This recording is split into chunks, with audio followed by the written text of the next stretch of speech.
It is a fun night for baseball, which translates well to a fun night for MLB DFS. We're going to break things down, take your questions live on air, and get you set for what should be a delight of a night on the diamond. Welcome on in to the FanDuel Live Q&A. That's right here on the FanDuel YouTube, Twitch, Facebook, and Twitter channels. My name is Jim Sonis. I am a senior writer and analyst for numberFire.com, here to take your questions live on air for the next 30 minutes to get you set for tonight's slate of MLB DFS. As always, now Erin Dolan will join us later on at 4:30 to break down Game 6 between the Suns and the Clippers, and also talk a little bit about the Bucks and the Hawks, given the Giannis situation. So we'll talk to Erin later on, 4:30. So if you got some betting questions, get those ready for Erin at 4:30. But for right now, let's talk about some DFS. No matter where you're watching for today, YouTube, Twitch, Facebook, Twitter, make sure you hit that subscribe button, but also get those questions in. You can get questions in no matter where you're watching: Facebook,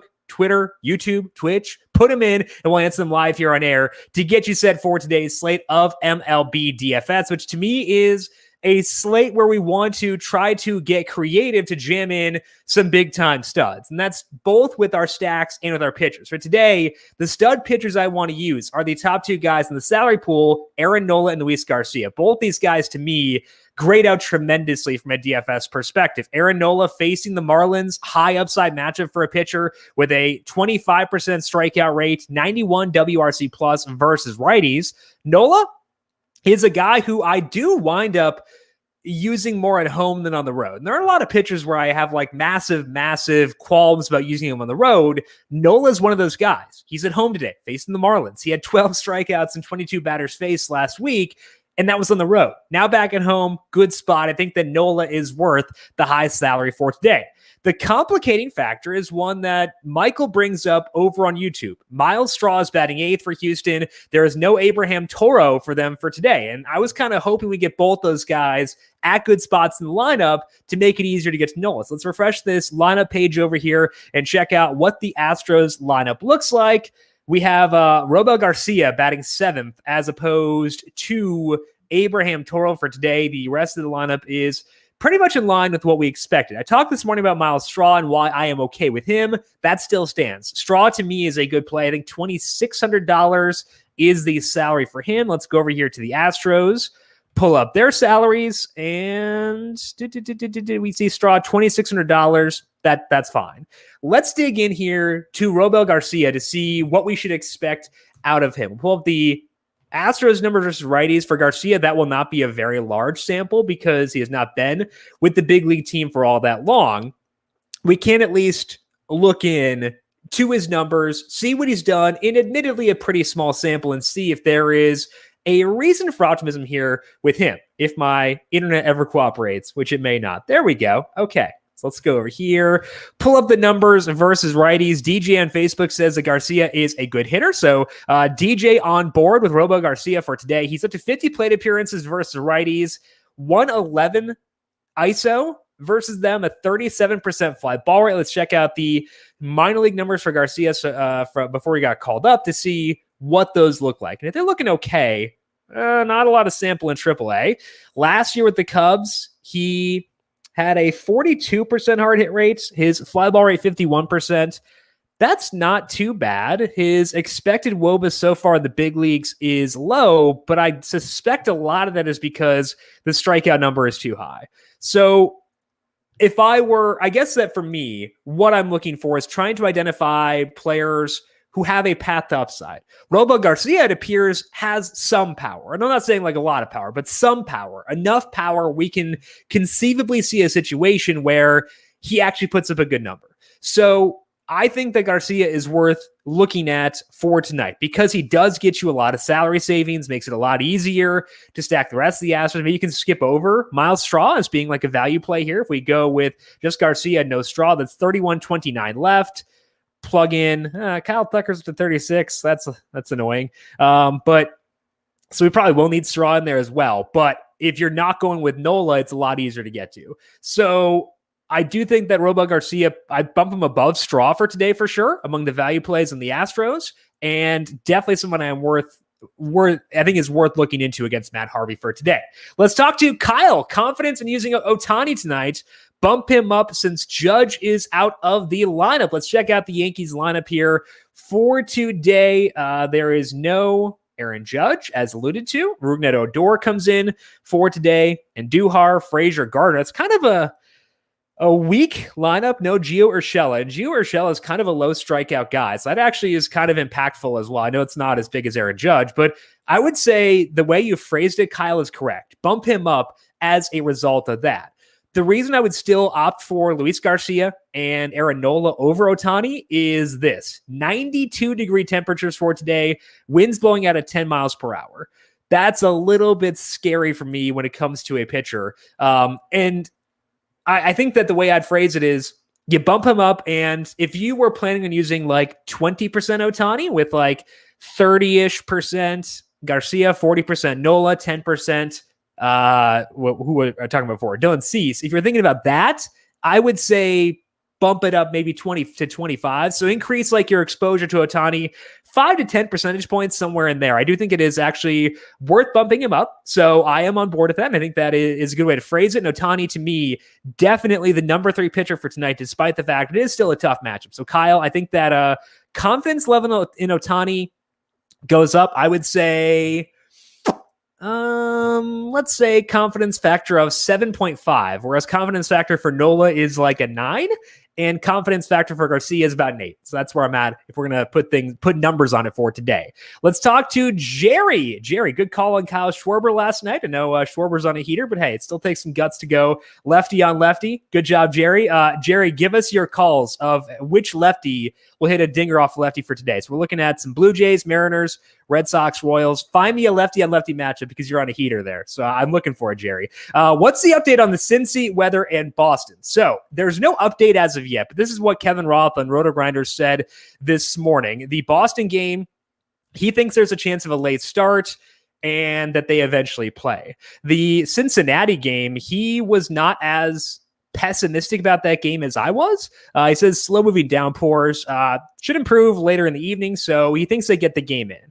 It sounds like he is more wary of the Boston game than the Cincinnati game. Let's go over here, check out dark sky weather, because that does update throughout the day. We see Boston rain during the game. That gives me some serious pause and makes me a little bit wary about that game. Cincinnati, it seems like the intense stuff picks up later on. So Jerry, as of right now, I would say both these are legitimate question marks. Would I be shocked if they both play? No. Would I be shocked if they both get postponed a little bit? Yeah, I think so. But what I would do is, I think it was DJ, put the link to the Roto Grinders weather page in the Facebook chat. Jerry, click on that. Kevin Roth generally updates the weather forecast around like 5:45 Eastern or so. Check that out then, see what he says. He has a much better read on this than I do. Would recommend that. But as of right now, I don't think that I don't think you should cross those games off, is the way I'd phrase it. Robert, why does Manfred hate baseball? Why doesn't he do more to grow the sport versus making it a train wreck? I don't know, Robert. Your puppy is very cute. We'll focus on the puppy as opposed to Rob Manfred. Kudos to you on that. I got nothing, man. That's all. That's my full answer there. Let's talk to Conrad. Conrad Klasowiak. Any love for the Chicago White Sox for today? No. Conrad, come on. They're facing the Twins. Got to go all with the Twins here. I think that Dylan Cease, if I can use that as a way to talk about the White Sox, I think that Cease is a good value play for today. I am willing to use him. Pretty good numbers for him so far. This is over his past 5 starts with less movement. 3.53 skill interactive ERA, 27% strikeout rate, 5% walk rate. That's all very good. The reason I'm probably not going to be stacking the White Sox is that Bailey Ober actually has decent numbers. This is the wrong link. Jake Faria. That's not right. Okay, let's try this again. That's still Jake Faria. That's not the right link. Okay, we're just going to go straight to Bailey Ober's link. Jake Faria started yesterday, so we're going to go over here and check out Bailey Ober's numbers on FanGraphs. His peripheral numbers are actually like not bad. He's getting some strikeouts, pitching pretty well. 4.64 ERA, 4.22 expected ERA, 3.69 skill interactive ERA, good numbers in AAA. That's why I probably won't get to the White Sox from a stacking perspective. But I think that Dylan Cease is in place. If you want to take advantage and bully my Twins, Conrad, I think that you do so via Dylan Cease as opposed to stacking the White Sox. Although Lucas Giolito with his trash talk last night was very good. So I'm pro Lucas Giolito despite my Byron Buxton jersey I'm wearing right now. Let's talk to Jerry. Philadelphia, Toronto, and the Sox are my stacks for today with Germán as the pitcher. What are your thoughts? I am not into Domingo Germán for today. Doesn't get enough strikeouts, low strikeout guy. This is over his past 4 starts since the sticky stuff discussion began. I will note that Germán hasn't actually seen a massive change in his movement, but given history with Germán, I still want to look at what he's done since that happened. And his strikeout rate is pretty low at 17%. So I'm not using Domingo Germán for today. If you want a value play, I would say Cease is your guy there. Philadelphia, good stack. I like them. I'm sure we'll talk about them later. Toronto, I am on board. The Sox, if it's the Red Sox, I know their implied total super high. I will likely be underweight on them as a result of the way the way I would expect the roster rate to go. So Philadelphia and Toronto, very much on board with. Not super into Domingo Germán, or I mean, like, the Red Sox are not a bad stack, but my guess is I will be underweight on them for today.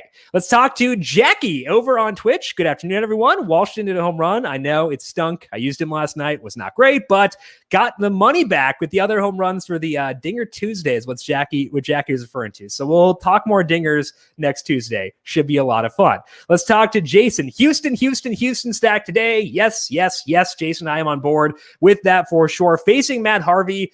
Shocker, Matt Harvey has not improved since the sticky stuff discussion began. 4.92 skill interactive ERA. This is actually over his past 8 starts with more curveballs. He actually hasn't seen a massive deviation since the sticky stuff situation occurred. So no massive deviation for him there. 4.92 skill interactive ERA, 17% strikeout rate, 44% hard hit rate. Houston is very good. So Jason, I am fully on board with Houston. As mentioned, Robel Garcia, good way to save some salary when stacking Houston. I am still on board with the straw, but he would be below Garcia among the Astros for me for today. Let's talk to DJ. I'm looking at using Bassett as my pitcher with either a Yankees or a Houston stack. Can you help me out? I would avoid Bassett personally. Bassett is one of the pitchers who has seen some movement alterations recently. No accusations, obviously, but he's had movement changes since there have been changes in the way things were enforced in baseball. Just saying that the way it is. In the 3 starts with Bassett's movement being down, he has a 4.83 skill interactive ERA with a 20% strikeout rate, 10% walk rate. Those are not the kind of numbers that we want. He is in a great situation for pitching with a good matchup, but that's not enough for me. He is 98, I think, $100. Is that correct? Yeah, 98. I'd rather just use Ohtani. If you want to go down there, I would just go Ohtani over Bassett for today. I prefer Ohtani over Bassett straight up, despite the fact Ohtani is in a rougher situation for pitching. I just like the strikeout upside he possesses much more than what Bassett has right now. Let's talk to Nick on Facebook. Dylan Cease or Martin Perez for Boston? Give me Dylan Cease there. Talked about him a bit before, but the strikeouts, very good for him. Twins are a tough, little feisty offense where they do hit some home runs, but they're not like a team we necessarily need to avoid, especially when it is a little bit cooler in Chicago than the East Coast for today. So I will go with Dylan Cease there. Okay, Jerry is going with Matt Olson and Corey Seager for his home run calls. Matt Olson, always good. Not great weather out there, but it's Matt Olson, so who cares? I like that one. I'll take that one over Seager. Matt's is coming off the COVID IL. He threw, I think it was like a 50-pitch bullpen stint, made 50 to 60, I think it was, for Matt. So not going to be in there for the full game. The Blue Jays bullpen has had its issues. So yeah, I think those are reasonable options for today.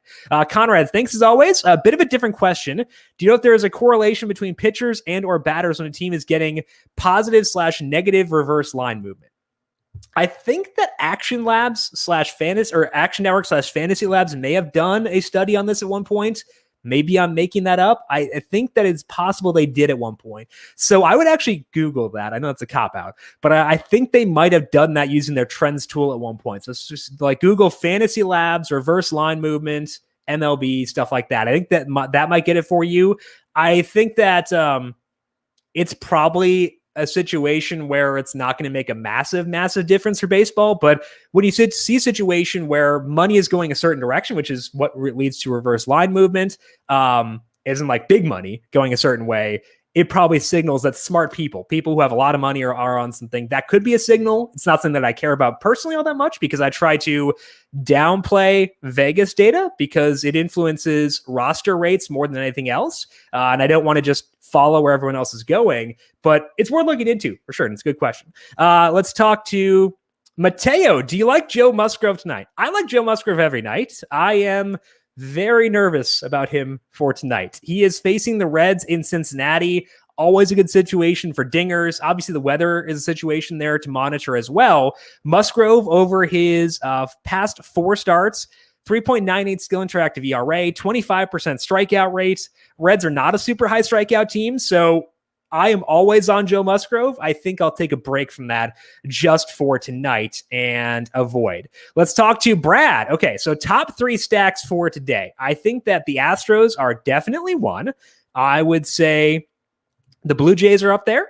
I would say the Royals if that game plays. If the Royals do not play, then the Phillies are a really good stack for today to get some value against Jordan Holloway. Just in general, that team is pretty low salaried. Other options you could turn to for today, I think the Padres work too if that game is able to go. So looking at stacks for me, I think that the Blue Jays and Astros are best among the high salary teams. If you're looking for value, check out the Royals and check out the Phillies as being an option there. Nice graphic, Cal. Wow, very nimble with the fingers on the graphic. Well done. Let's see here. Let's talk to Brad. What games are weather concerns? Okay, so let's go back over here to the weather report via Kevin Roth.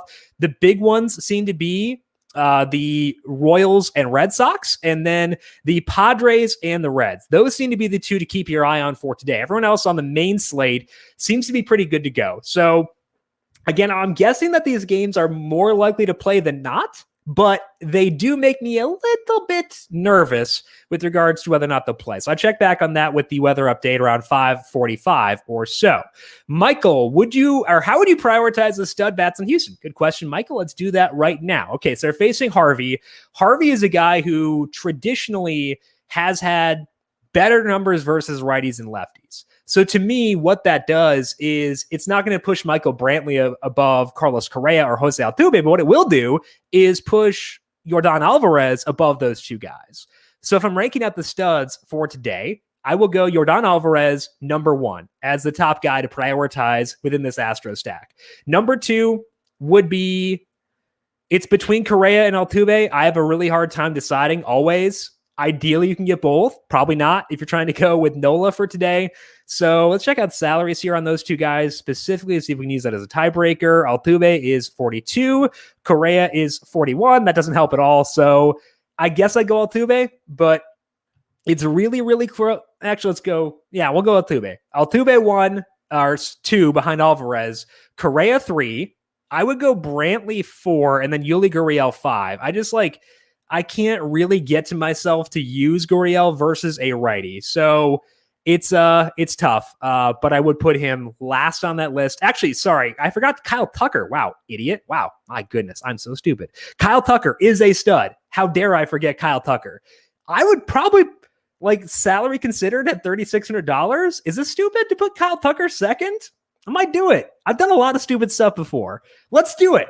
Yordan Alvarez 1, Kyle Tucker 2, Jose Altuve 3, Carlos Correa 4, Michael Brantley 5, Yuli Gurriel 6. Definitive rankings. Let's go. Let's talk to Jason. Okay, Jason's got some home run calls. He has Freddie Freeman and Carlos Correa. I probably made Jason correct by putting Carlos Correa lower. So congratulations, Jason, on the win there. Freddie Freeman. Let's see what we got for that for today. Facing David Peterson. Oh, so lefty on lefty. Jason has taken some of the Jerry sauce and going lefty on lefty here. I like it. Okay, so that's where he is at. David Peterson does get some ground balls, so I won't be on Freddie Freeman myself, but I like the boldness there. Diffuse. Not really any questions for me today, but still popping in to say, go Astros, take down everything tonight. Okay, we're going to apply the good karma to everyone here. Going to manifest good nights for everyone. Thank you, Diffuse. And go Astros as well. I agree. Kyle, favorite value stacks for today? I would say the top 2 are the Royals and the Phillies. And then depending on how you classify the Padres, I think they would be in there as well. Let's check out the Phillies lineup here. Let's see if it was loaded in the last time I refreshed and see what we can work with here. Oh my goodness. Why do I always have a terrible time identifying where these games are? Okay, so we have Odubel Herrera, not someone I want to cheer for in general for obvious reasons. I would rather not, but he's $2,500. He's batting leadoff. Let's see here. The numbers versus righties this year, 171 ISO. I mean, like if we're just talking about this from a DFS perspective, I would put him in there. Low salary guy. JT Realmuto's salary has gone down. I believe he's $2,900, 174 ISO versus righties. Hoskins, 187. Let's check out the salaries for those two guys. No Reese today. We have Realmuto at $2,800 or $2,900. Sweet. That's awesome. We have Brad Miller at $2,200. That's kind of interesting. Check out his numbers versus righties this year. 149 ISO. Not a lot of fly balls, but that's high enough to consider. So you know what? I'll put Miller in there too. He's first base eligible. That kind of stinks, but work with what we got. So that gets us to 3,280 left. We'll need a 4-3-1 if we're going NOLA, but I think that works.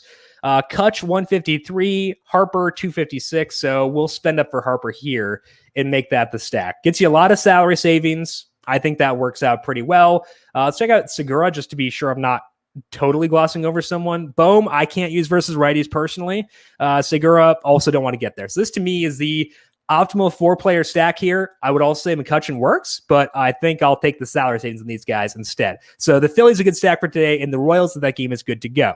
Jerry, Atlanta should be a good stack. What do you think? I forgot Freddie. Freddie's the other home run. So Freddie and Jason on the same team here with Freddie Freeman for home runs. I like it. Okay. I think I tend to be lower on teams facing Peterson because of his abilities to suppress fly balls. 31% are fly ball rate allowed for him. This is over his past 5 starts with decreased movement on his four-seam fastball. Has been letting apart contact. I know the results this year have not been great. So I think that Atlanta works. They're not a priority for me, but they work. I wouldn't talk you out of them. Let's see here. Let's talk to Jeremiah. No Atlanta bats. Yeah, so it's not like a situation where I am crossing them off, and I don't think they're a bad option. They're just not my favorite option, let's say, where I think there are some pretty good options for today. So I'm higher on Peterson than most. That's probably a mistake, but I think that's if it makes me wrong, it makes me wrong. It's a one slate thing, but I do think that I'm okay with it just because the fly ball rate lower and Atlanta better versus varieties and lefties in general. Jerry thinks Atlanta will be low roster. That's probably true. Let's check out the implied totals here. See if we can get a gauge on which teams will be popular. I think Boston will probably be pretty popular for today just because their implied total is so high. Bassett might be more popular than he should be based on that implied total too. Toronto should be popular. Yeah, you're probably right that Atlanta will be a little less popular than expected. So yeah, I think that if you want to be different, that's fine. I would prefer some other teams, but the process is not totally off there in getting to Atlanta. Robert, what factors do you consider in which order to place these stacked players?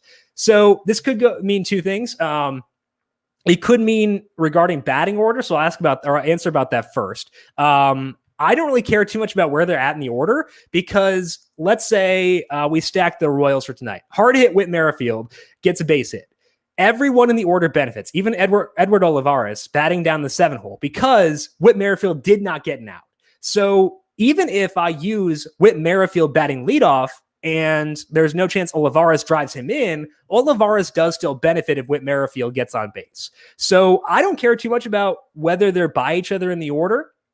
I just want to use guys on the same team.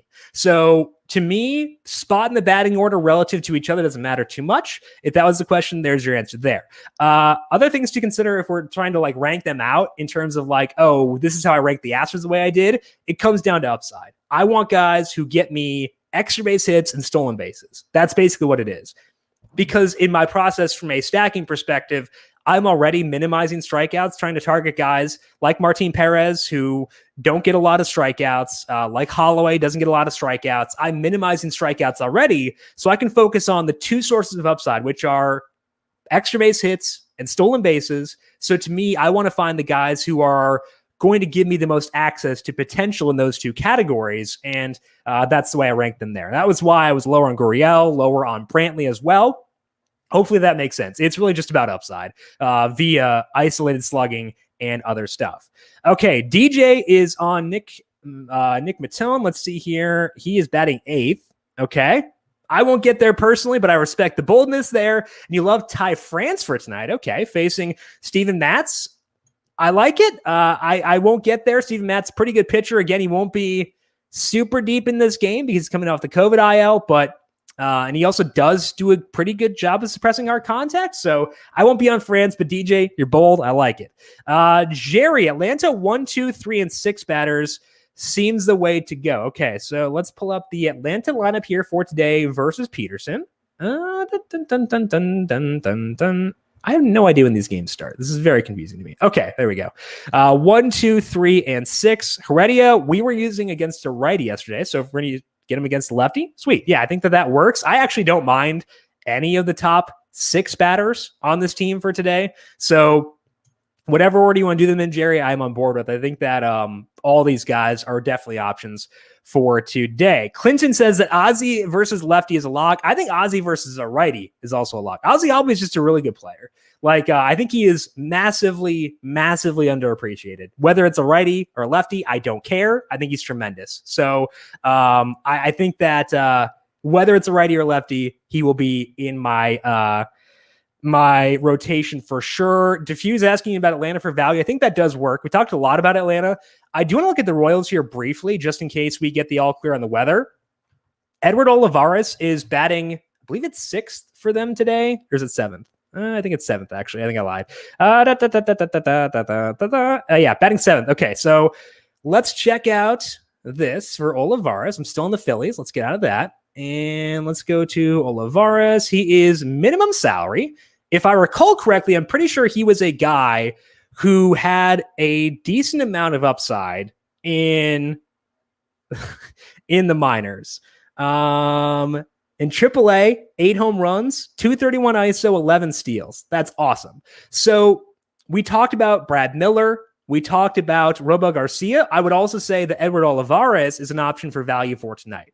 So I think when you're looking at this slate as a whole, you've got options for value in a lot of different places, whether it be with the Phillies, Olivares here. With the Royals, we get the all clear on that game, which we might not. I think that should be pretty solid. Olivares, to me, if we're looking for someone who's going to be like on maybe 1% of radars or rosters, I think that Olivares is someone who does work out pretty well. Jonathan asks, should I stack the Astros? Yes, do it. Love it. Very much on board for today. We talked through Garcia before. Robo Garcia, I think, is someone who can be a value saver or a salary saver. Mild Straw, yes, but to a lesser extent. If we're ranking out like all the value guys, I would say probably Robo Garcia 1, probably Brad Miller 2, probably Edward Olivares 3, and then Miles Straw 4, in part because he's not quite as low salaried as those guys. Let's check out Heredia's salary because I do want to see where he's at. Guillermo Heredia, $2,400. I'd probably put him above all those guys just from like a strict value perspective. So maybe I'm talking myself into some Braves. I'm not like, again, super stoked about them, but I think that Heredia specifically, given how well he's hitting the ball so far this year, he could work as a value option for today. Final question comes from Jerry. Should we target Domingo Herman? I will not be getting there personally. Let's look at the numbers here again. This is over his past 4 starts since the sticky stuff discussion.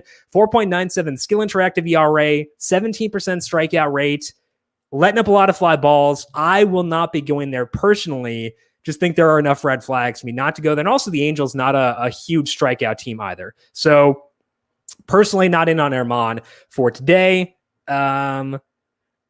DJ, who do we take with the Angels with the top guys on the injured list?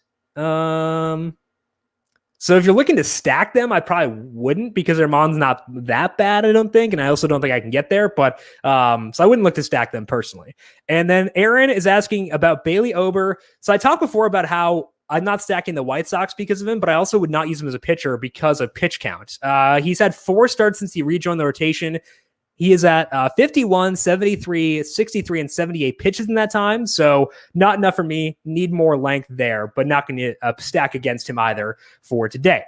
That is all that we have for the MLB side of things for today. But hey, as always, we are not yet done with the FanDuel Live Q&A for today because we have some more basketball coming up tonight. We have got the Suns and the Clippers game number 6. Here to break that down is Erin Dolan. You've seen her here the past week or so, breaking down all of your NBA questions, talking some betting. And Erin, last night, pretty rough. So I feel like things can only go up here from tonight, given the Giannis situation. I think that we just need some good vibes in basketball right now.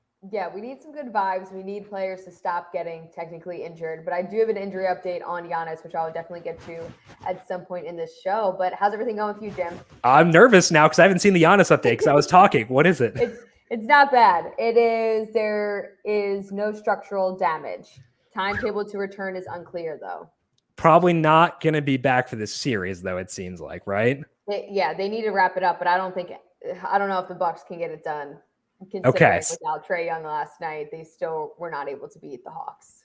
Honestly, like long-term thing, I'm just happy there's no structural damage. That's good. So we are manifesting good vibes out to Boston for weather for tonight, manifesting more good vibes to Giannis. To manifest stuff. I've been trying to do that lately. I like it. See, it's actually been working. So I'm going to keep on doing it. We need to manifest a couple dingers for Edward Olivares tonight. So right. I'm going to work on that. What do you got for Suns Clippers tonight? I'm going with the Suns tonight. I think they finally just get it done, finish out this entire series, make the NBA Finals. Okay, perfect. So I will leave you to talk about that. We've already got a question about a DeAndre Ayton prop. Yeah. So I'm going to leave you to that. Erin, good luck tonight. Enjoy the basketball. I'll talk to you tomorrow. Yeah, see you tomorrow. All right, guys, happy Wednesday. I just had to think about what day it was. Sometimes I feel like the days are getting jumbled up here. Predominantly in the show, we're going to talk Suns Clippers game 6, of course, but I wanted to start off kind of talking about yesterday's game, just because obviously during yesterday's show, I was very adamant that the Bucks were going to just get it done, but that the Hawks could potentially cover. As you know, the Hawks won. Giannis went down in that third quarter. No Trae Young in that game, but the Atlanta Hawks won 110-88. This is disastrous. This is terrible for the Milwaukee Bucks. The fact that they could not get it done in this game, even without Giannis, Drew Holiday, Chris Middleton, I don't know what went wrong here. Holiday 19 points, Chris Middleton 16 after obviously he had that great game previously. I mean, the Bucks just continue to disappoint me. They disappointed me in the regular season. I was shocked, like I said yesterday, when they beat the Nets. I was convinced they would close out this series a lot faster than they did. I know that the Hawks had gotten a couple games off them that were pretty surprising, but still, this 110-88, disastrous, terrible. But why I'm bringing this up is because Woj did just tweet this out at 4:12. There's no structural damage to Giannis on Antetokounmpo's left knee after his awkward landing last night in Atlanta. Ligaments are sound. Timetable to return is unclear. So, of course, we're going to have to factor in what's going on with that series when we talk about the NBA Finals prices that are available on the FanDuel Sportsbook. We might as well start off with that before we get into today's games and some of the questions, because I know I'm already being asked questions about some of these props, but we will get to that. I promise we will get to that, so stay with us. All right. So as for the team futures, we have the Suns -145, the Bucks +350. They, of course, moved back from being the favorites. The Hawks down to +550. They were 32-1 2 days ago when I was talking about them here on the show, as well as the Clippers. The Clippers now move to +700. So looking at these odds for the NBA Finals. So the one thing that I do sometimes is I go into certain markets and I look at how they could potentially be correlated. So for me today, looking at this market, you know that the Suns and the Clippers are playing, and right now this line keeps going crazy. Okay, Suns are -1.5 again. It opened Clippers -1 this morning. It was actually -1 after switching to Suns -1.5. It's now back to Suns -1.5. So it's been all over the map. But for me, you can look at that game and say, okay, the Suns are only favored by 1.5. The Suns are now -145. To me, this screams the Suns are going to be able to close out this game, or odds makers are expecting that, considering -145. They're also factoring in that the Clippers are going to have to win 2 games straight. And also, obviously, they just won the previous game. So that's something to take into account as well. But for me, I feel like the Suns get it done tonight. And looking at the NBA Finals, it seems like the odds makers are expecting them as well. But the Bucks and Atlanta Hawks are coming very close together. It's a little scary there. And then as for series prices, there's not even any other markets available right now. But Bucks -132, Atlanta Hawks +112. Great value to take the Hawks right now. Also, if you do think that for some reason that the Atlanta Hawks are going to win, which is very possible, make it to the finals, this is also a great price at plus 550 because it keeps moving down. I mean, it was 32-1 2 days ago. So if you got it at that, kudos to you. Great. Obviously, I'm not sure if you were manifesting, predicting that Giannis was going to be injured. And again, his timetable is unclear. I'm sure they'll put him in as soon as possible. But again, hyperextended knee is not something you're obviously going to want to mess with. But these are the NBA Finals odds that are available right now. I just wanted to kind of touch on yesterday's game because, as I said, I was very, very adamant that the Bucks were going to cover that first half spread, win the game easy. I wasn't sure if they were going to be able to cover the 9 points. That's what it shifted to as soon as the Trae Young news came out that he wasn't playing in that game. But still, some of these players and their props, terrible, terrible, terrible, terrible. And then obviously from 3-point range, look at that, 20.5%. Come on, guys. Milwaukee Bucks, figure it out. 73%, 14 of 19 from the free throw line. Shooting not even 40% from the field, terrible. But we will ignore this game for now. And we'll get into tonight's game because I have a lot of notes on that. We'll just look at the series prices quickly. The Suns minus 500 to win it. Clippers plus 385. So Suns still heavy favorites to win it all. As for this game, of course, game 6, the Suns could be able to go to the first NBA final since 1993.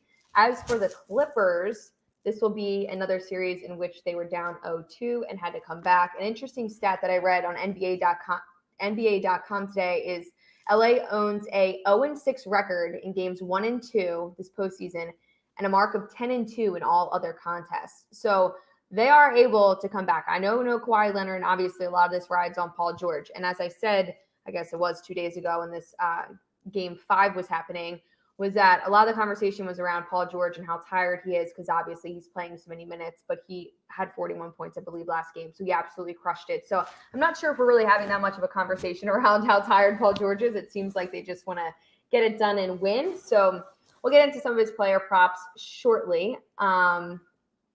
I kind of feel like I need to just address the RD champion, him saying 8 in props, finding my notes on him quickly. It is at, I believe, 8 in props. Are you looking at points, rebounds, assists? Because that obviously is going to dictate some of this. Okay, so it's at 16.5. So he's averaging right now 18 points.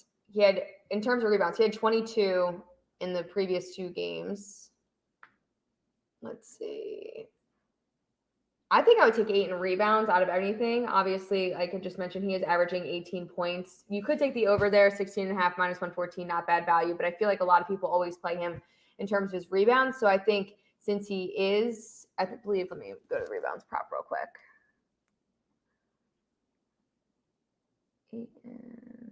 All right, it's at 11.5. So plus 100, obviously good value there. You could also probably take him in the 10 plus rebounds. No, not minus. You don't want to take that. He's minus 102 to get 12 plus rebounds.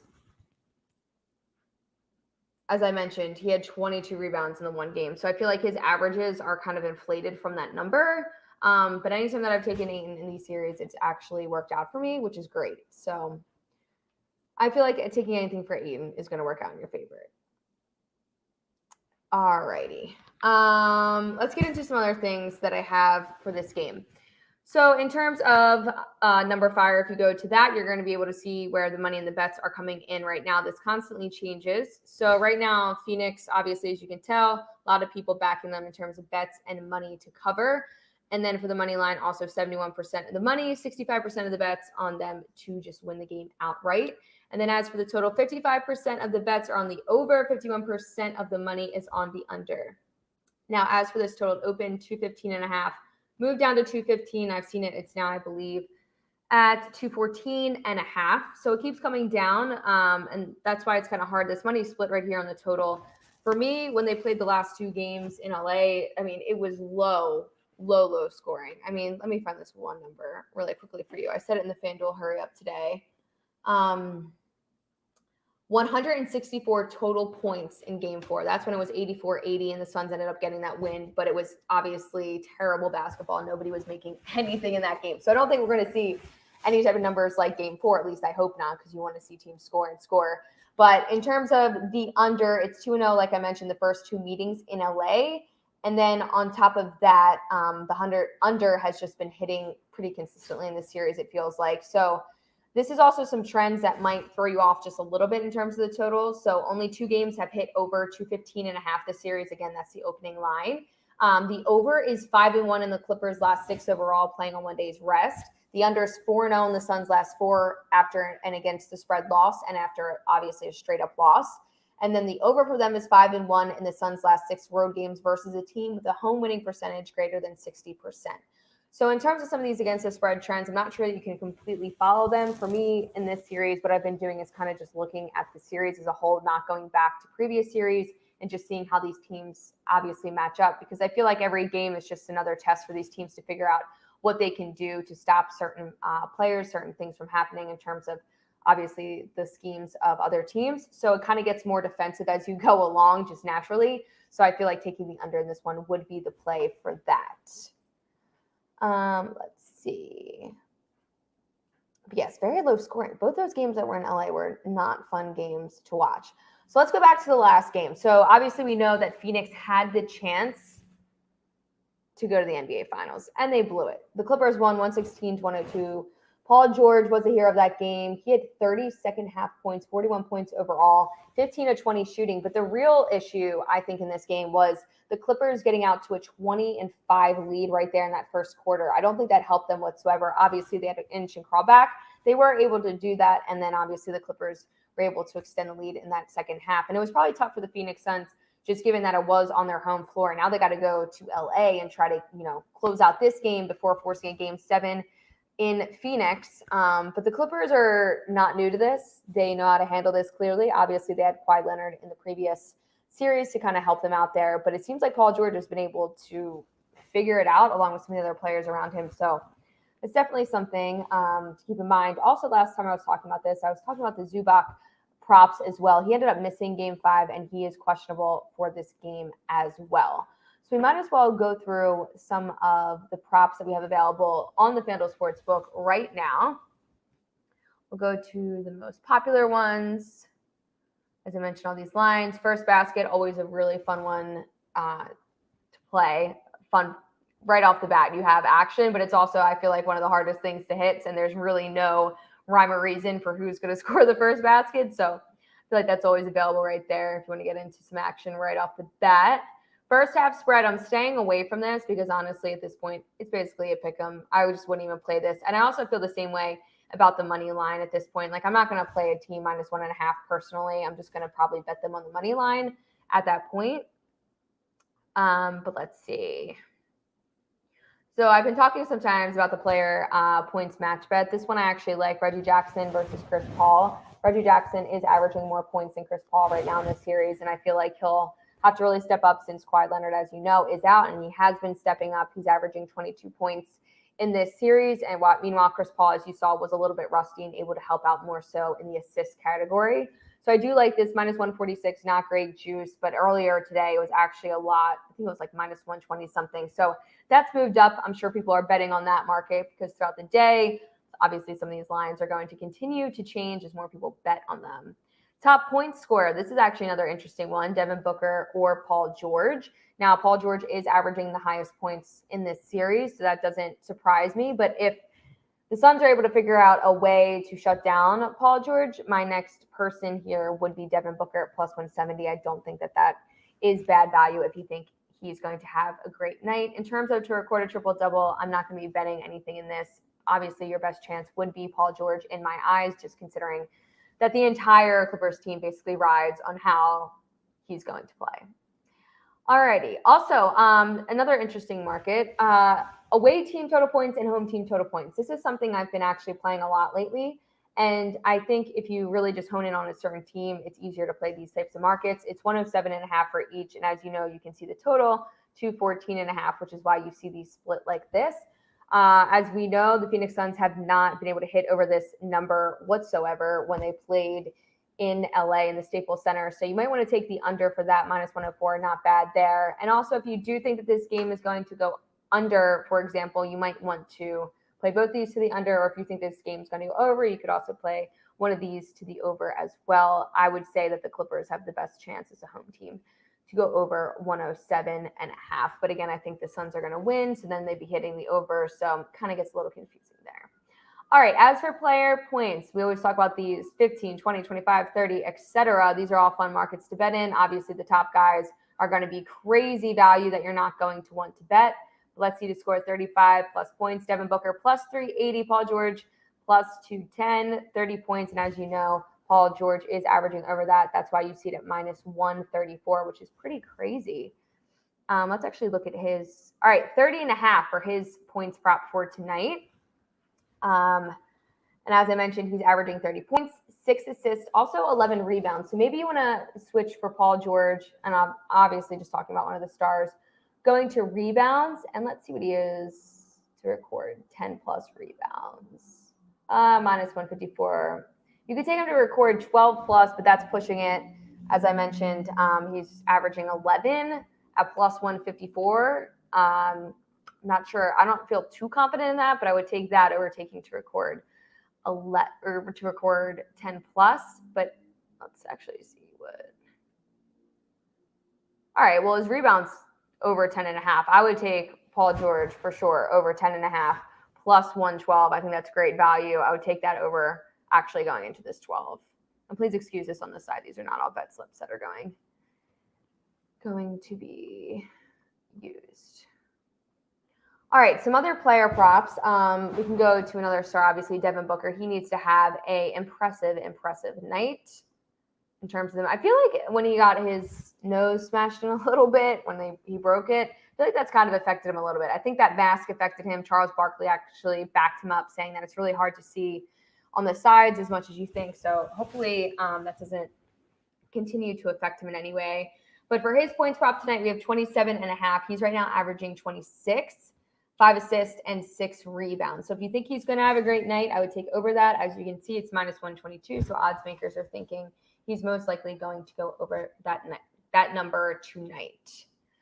And while we're talking about him, I might as well talk about Chris Paul. So his is 19.5.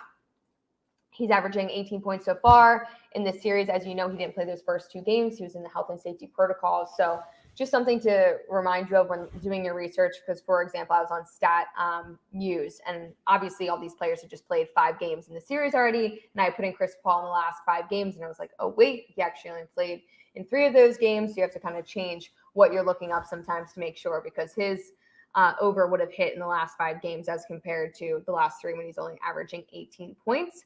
But hopefully he has a much better game, and these teams are able to score and put up the points. Also, a fun market that I feel like people are always talking about is player combos. You can do rebounds plus assist, for example. One that I saw when I was reading an article today was Paul George. Oh, wait, no, not him. Excuse me, Reggie Jackson at 24.5 points plus assists. So this actually came down a point. It was at 25.5 earlier today. I was thinking about taking it and putting it into the FanDuel hurry up. Like I said, he's averaging 22 points. He's also averaging 3 assists. So if you combine those, obviously he would hit that over minus 125. I didn't like it earlier because it was at 25.5. So I'm not sure if people were betting that under. And then obviously, as you can see, all of these markets for these player combos, and something really fun to bet on if you're not sure of a certain player being able to hit one particular prop, let's say just a points prop, and you play it along with rebounds and assists, or just rebounds or something like that. It could be a really fun market to take advantage of. All right, let's see if we can get some more questions going in the comments, guys. Please drop some so that I'm able to answer some of them for you guys.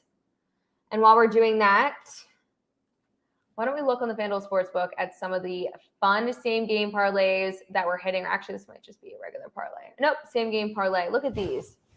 $20 won $1,600. Another $20 won $1,700. Obviously, these were great. The winning margin bands, I feel like these are really popular, especially in the same-game parlays. This is crazy to hit a first basket. Like I said, it's one of the hardest things to hit. So awesome for this better, and also having the win margin as well is pretty crazy. And yeah, just more of these 5+ made threes. That is insane. And some of these odds, like I've mentioned before, when I'm doing this, I obviously mentioned the same game parlay, unique to FanDuel, pretty awesome to be able to hit some of these. I believe there was another one posted. This is wild. One of the most impressive same-game parlays. We've seen $5 into $3,000. Look at all of these. And when you see the odds up here, like that is so crazy. In all of these, despite how bad these teams were last night, and especially how bad this Bucks team was, for this to hit.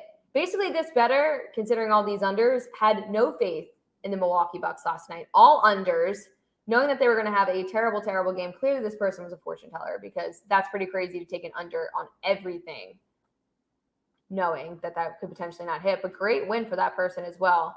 And like I mentioned, guys, available the same game parlay. All you have to do is hit here, and you'll see the little SGP on the sides, and then you can kind of build your own for this. Alrighty. Let's go through some other things. And again, guys, please comment anything below so that I can pull it up and have our producer Cal bring it up and kind of get into some of that. So let me see if there's any other important notes that I wanted to mention to you guys. Oh, the one thing that I wanted to mention in terms of this show, turnovers. So Phoenix lost 2 of the 3 contests, giving up an average of 18 points to LA off an average of 13 turnovers. So the Suns definitely need to work on that. And if they are able to limit those turnovers, that's another reason why I think they will be able to win tonight. I think, truthfully, for the Clippers to go on, win tonight, and then win the next game in Phoenix, I see it very unlikely. So I feel like now is the perfect time, like I mentioned, to be betting into the NBA markets in terms of the team futures. I mean, it's minus 145 at this point. I wouldn't take it, but I'm saying if you do like the Bucks, the Hawks, the Clippers, like this is the time to take it, because pretty soon these numbers are going to continue to keep moving down. Also, something I should mention for tonight, we have boosts available. Let's see. Bill Simmons, Bird, bet boost, Reggie Jackson, plus 3.5 combined points, plus rebounds, plus assists versus Chris Paul. That's a plus 120. Then we have Worldwide Wild Super Boost. Paul George to score 30-plus points and the LA Clippers to win Game 6. That is at plus 300. So if you're a Clippers fan, that's actually awesome odds. So these boosts available. And like I've mentioned, throughout the week, you hit the promotions tab, new customers, 30-1 odds, NBA playoff enhanced odds. Again, this is for new customers, but if you put $5 on it, you're going to get $150 to play with. So that's good. Also, NBA risk-free same game parlay. You can always take advantage of this. Place a 3+ leg same game parlay on any NBA playoff game, and you can get $10 back if you lose. All right, let's get to one other question. What is your favorite parlay to build? I'm not sure if you're talking about in general. My favorite parlays of all time are always going to be NFL season first-time touchdowns. I think they're the most fun ones.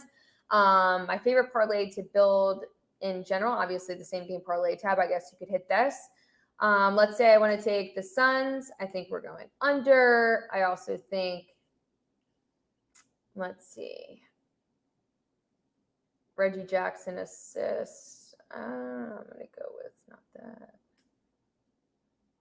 No. Let's go with Paul George rebounds. Over 10.5. Add that in. Who else did I mention today? Deep book. I don't want to put him in. So right now, as you can see on the side, as you're building it, you can see the odds obviously improving. That's plus 615. I just think for same game parlays, you want to try to find the most crazy odds that you possibly can to hit one of these big ones. You could add in, for example, let's say, where's the first basket scorer? First basket, and you think Paul George is going to have the first basket. That obviously you can see how those odds completely shifted, got pretty high there. So you put 10 on there, you can see how much you are going to win. It'll show you that, and then you just hit. Obviously, you're going to log in and place your bets, but that's kind of my favorite way to build a parlay, going through some of the things that I absolutely like and then combining those. Obviously, straight bets are not as fun as parlays, but I think the point of having a parlay is to get the best odds you possibly can. So you want to try to make it as big of a parlay as you can. Because trust me, I've done a few parlays when I first started out in betting. They were all favorites, heavy favorites. I'm not talking like crazy, like minus 500 favorites, but for example, like Suns minus 118, this is minus 108, hitting some of those minus, 100 to, let's say, minus 150 range. And I went one time 0-5 on 5 favorites. And then I realized from now on, when I'm doing a same game parlay or parlays in general, I'm just going to try to get the best value that I possibly can get. But guys, for today, game 6 again, Suns Clippers. This will be happening inside the Staples Center. Exciting stuff happening tonight. The Suns can move on to the NBA Finals if they win tonight. If not, the Clippers will force a game 7.